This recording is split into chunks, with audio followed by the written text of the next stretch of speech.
Mitosis is the process of nuclear cell division.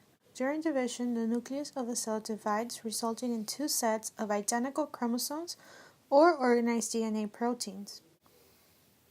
This process is almost always accompanied by a process called cytokinesis, in which the rest of the cell divides, leading to completely separate cells, called daughter cells. There are four phases in the process: prophase, metaphase, anaphase, and telophase. There are a number of reasons for this process, including reproduction and replacement of cells. I would like to mention the four stages. Our first stage is prophase.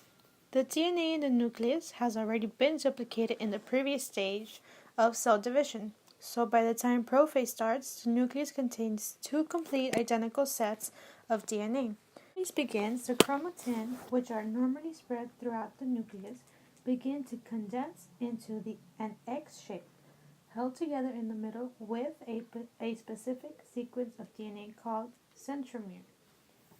Each half of the X is one replicated half of DNA. Once they coil together into the X, they're called mitotic chromosomes.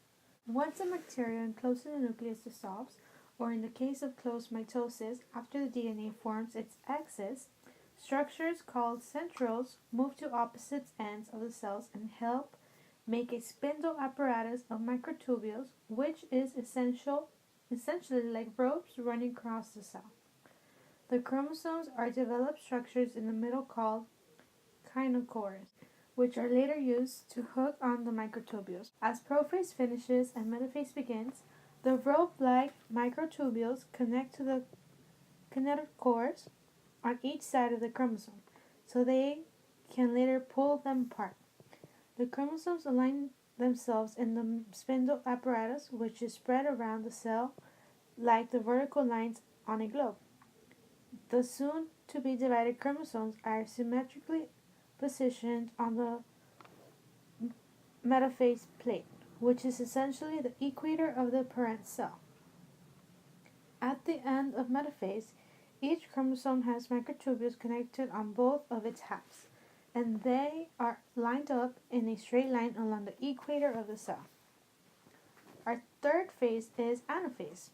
Once the chromosomes get lined up properly, the spindle apparatus immediately pulls the two identical DNA halves apart from one another and moves them to opposite sides of the cell. These two sets of chromosomes will develop into the nuclei of two daughter cells, which are perfectly identical to each other and the parent cell.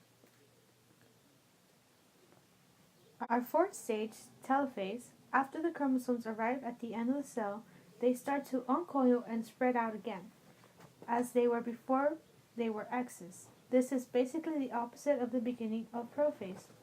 While this happens, the spindle apparatus is broken down. After that, the nuclear membrane, which encases the nucleus, forms again around the chromosomes, unless it never dissolved in the first place, as it is called closed mitosis. Although this is the last phase, cell division is not complete until cytokinesis happens. Cytokinesis is the next step of cellular development and is similar to mitosis, except it involves the other parts of the cell instead of the nucleus.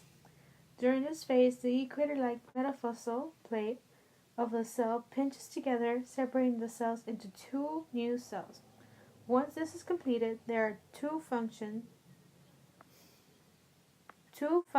identical cells. One of the main purposes of this process is the natural growth of the parent organism. It's also done to replace cells that are worn out, damaged, or just in the end of its natural lifespan.